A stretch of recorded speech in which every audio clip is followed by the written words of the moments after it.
Yo. So today I'm going to show you how to get level 4 quick in an honor mode campaign. This can be done in any campaign you want really, but for the sake of this I just wanted to showcase how to get level 4 and get that first feat. The point of this is not to showcase that any class can get to level 4, but rather that you can get to level 4 and then use withers to respec to whatever class you want at level 4. You can customize your character however you want. You can, if you want to get free XP by killing Gut as well, you can't pick any of the elven races because they are immune to being slept. For the sake of this showcase, I'll just pick human, randomize, perfect. You need to be wizard. You need to put your strength and charisma to 16. You also need to put your intelligence to 12, and the rest can go wherever you want it to go. It doesn't really matter, since we'll respec those points later. If you want to pick a certain background you like over anything else, this is something else that can't be changed with a respec, so you can pick and choose whatever you want. Keep in mind that things like noble, criminal, and that have these social skills can benefit you quite a big amount. You need friends, I would say. You might need minor illusion, I don't know. The things you want to prepare at least are gonna be disguise self, enhanced leap, as well as featherfall. The other three don't really matter. Have to look for the spellbook here. We need to have jump and we need to have featherfall. So now they're out of sync, so we'll just cast them again. This is something you've probably seen quite a lot already in many different speedruns, so it doesn't really matter. We can't really skip not getting her, so we're just gonna get her. Complete this first combat. You can loot these guys if you want to. I would recommend looting the dead trolls, as they are the ones that can contain gold. And while we're doing this, we're actually working towards our 100 gold to respec our MC once we reach level 4. Kill these people that are unconscious. Gives you 10 XP each. If you want to rescue Shart, the only benefits of doing so is if you're playing a Githyanki, because she won't trust you once you land on the beach. We're gonna pre-buff ourselves before we go into the fight, so we get to keep our action. So inside this room, the imps give 10 XP and the hellboar only gives 3, so in a perfect world we would want to skip killing the boar completely. We're gonna kill this, move forward, wait our turn patiently. Hopefully this works. We'll jump over to this imp.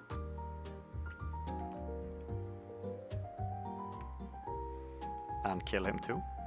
Perfect. Move up a little bit.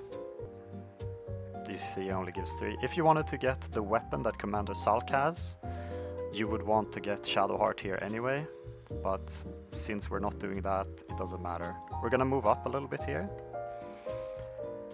And now you could kill these 2 imps for an additional 20 XP, but I'm gonna skip that. So we're just gonna jump the last part and complete the Nautiloid. Once on the beach, the goal of the beach visit is going to be to get all of our companions. The reason we didn't rescue Shadowheart is because she gives this XP either up in the Nautiloid or down here, and it's just simpler to jump towards her. I won't be looting the money that is scattered around the beach completely. There's one corpse that's going to be having around 20-ish gold. This doesn't matter to us. You can just spam and press 1 throughout this whole encounter and she will join you. Press G to unlock. Keep jumping. We got the 27. This can be on either one of these corpses. If you want an extra 5 XP, you can just get this chest. And as you see, we get 5 XP from that. Since our strength is so high, we can choose the strength option here and hopefully save him. We got him. Once again, spam 1. This gives us level 2. We're gonna jump over here, grab this bow. This is gonna come in handy in just a second. Now, we could have just shot them, which we did anyway. Press F. Jump over to Astarion.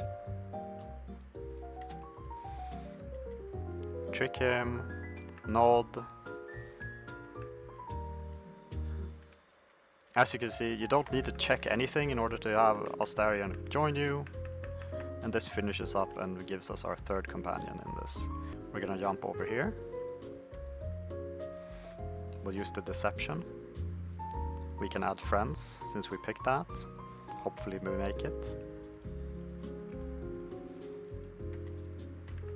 So if you free Lae'zel too early, before these NPCs despawn, they will actually aggro you, so you have to wait for that. And because we're waiting for that, what I'm gonna do is I'm gonna go on a side mission here. And we're gonna jump down here.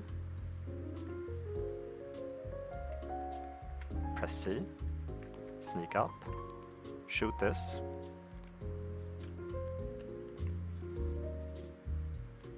For a free 100 XP. Free Lae'zel. Talk to her.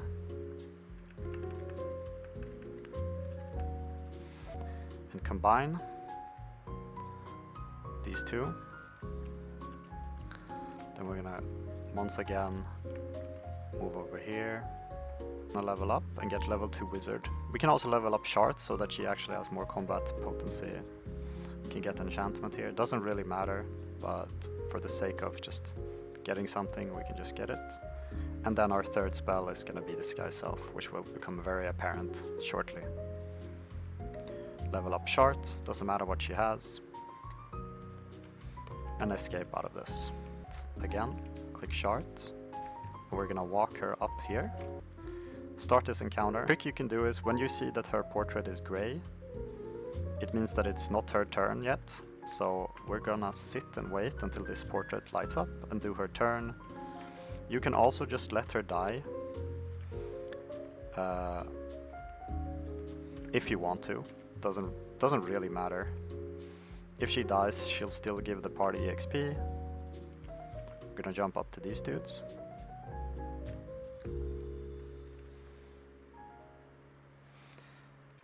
I pick 2 usually, and then I do the block out, and then I just tell them to, I don't know, find the beast, avenge your brother.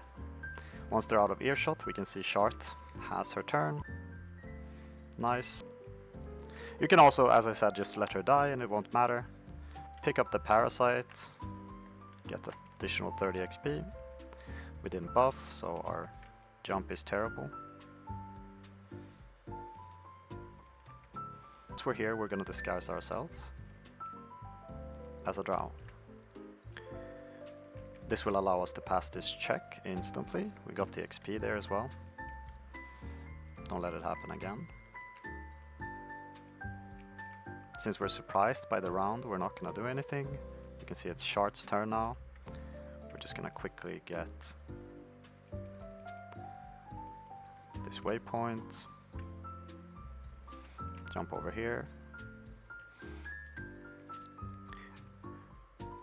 And this doesn't really matter, but he will actually question your authority, so you have to use either this or pass the check. So we're gonna do the True Soul here, allow them to leave, and this gives us level 3. Once level 3, I wanted to try something, so I'm gonna try getting Rogue here. Since we're level 3, and we were able to pick Rogue, I wanted to see if we get the Rogue option here. Pick the Notice brand, fighting for me. Okay, we don't have the Rogue option here. This is actually a higher DC check than Deception, so we're gonna pick Deception. I believe. Then we can just leave. And this gives us another 100 or so XP. I'm gonna press this brake lever, and while my character is running there, we're gonna go Shart.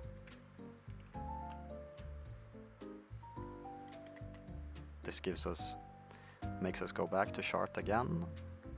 And then we're just gonna once again use our signature move and end turn. Talk to this guy, free him, get on, that's not what I want, you owe me nothing, I'd rather not. Now we freed him as well. I'm gonna do this route first actually.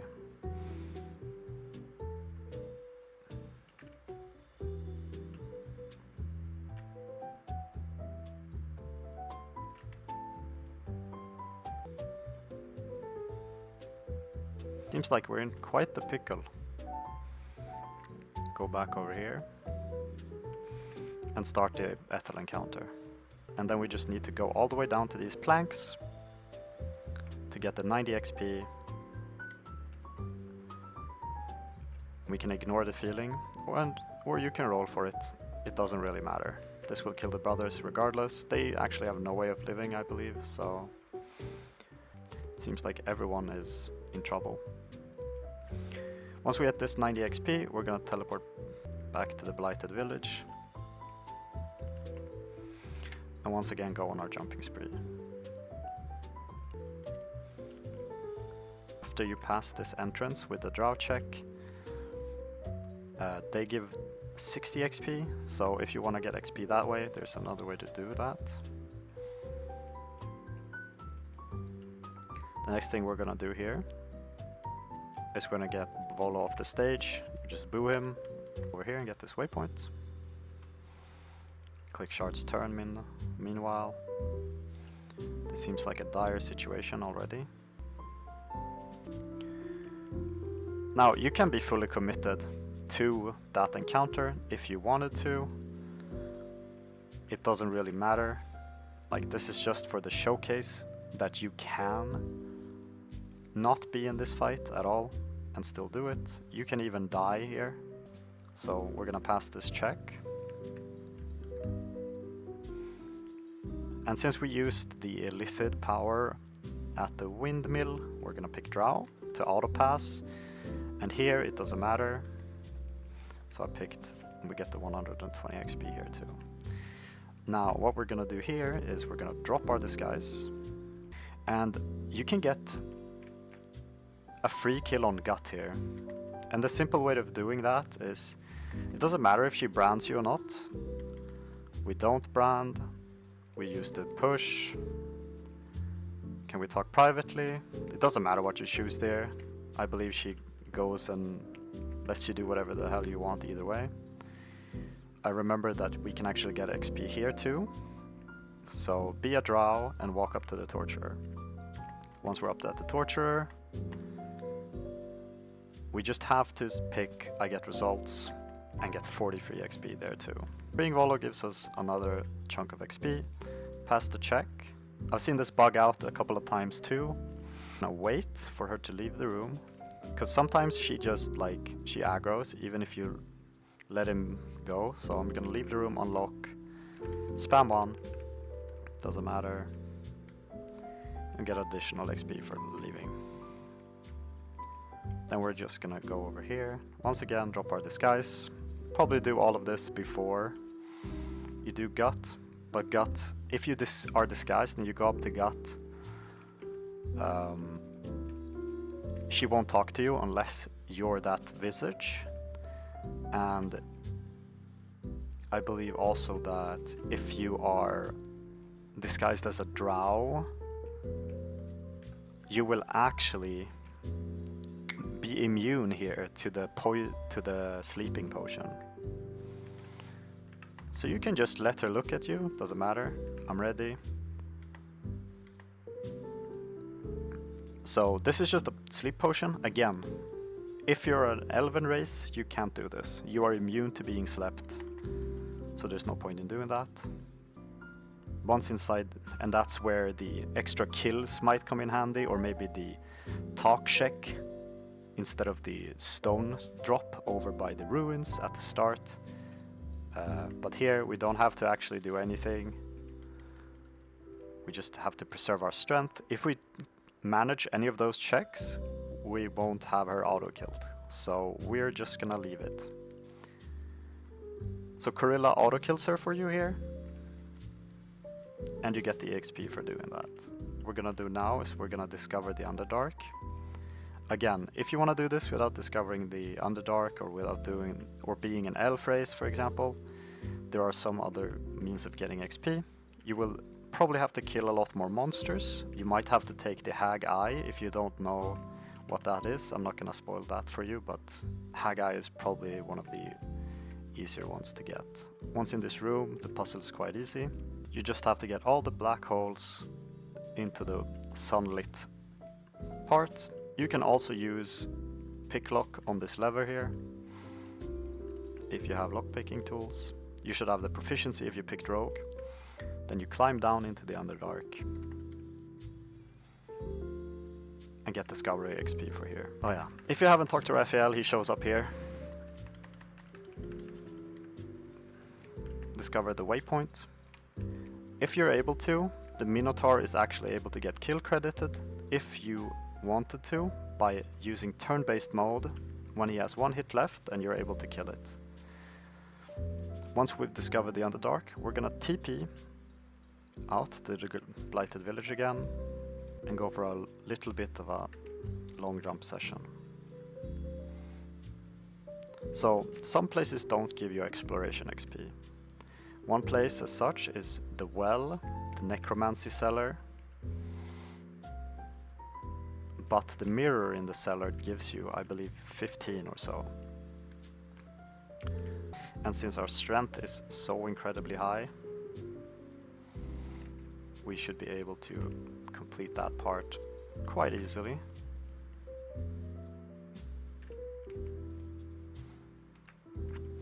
You could also get the guidance necklace if you want these checks to go by faster. We might not make this, but we did. We're gonna walk up to this and just hit it. Freer, she'll talk to you. Once we've done so, we're gonna go over to this side. Again, this might kill you, so be careful. I'm gonna drink a potion here for safety's sake. And then we're gonna run over here, talk to him. Strength check. Press follow me. Then we're gonna hit this once, exit turn-based, hit it again, and we're gonna run out this way. Now, because we have so low passive perception, I'm not gonna discover this yet, but just know that you can do it here. The dowry is, let's see, we'll just jump down here. The dowry is in this barn, and you have to pass a perception check on this. So once we're here, we're gonna talk to Consulia, and just promise you'll go east or west. Get the whatever you want here, and another 20 XP. The next step is where the run is actually gonna get bricked or not, but by this point you've probably spent just around 20 to 30 minutes to get here. We're gonna go over here. And deception is really good here, because deception proficiency, deception is the only thing here that actually works. I believe this is a higher check than this, so we're gonna pick deception. We need to beat a 15. The issue here is he's immune to friends, so this will get dispelled once I click. As you heard. We pass this check. Continue. I don't know. And this gives us the level up. So now we're at level 4. So what happens here is we're sitting at a decent amount of gold, 33, so we're around 1/3 of the way to respec at Withers. You're just gonna have to go around and pick up your companions from the dead. Pick up all the loot outside the Emerald Grove. And once you've done so, you should have just around 100 or so gold, and use that gold to respec your level 4 wizard to whatever you want. That's the run. Thank you for watching. See ya.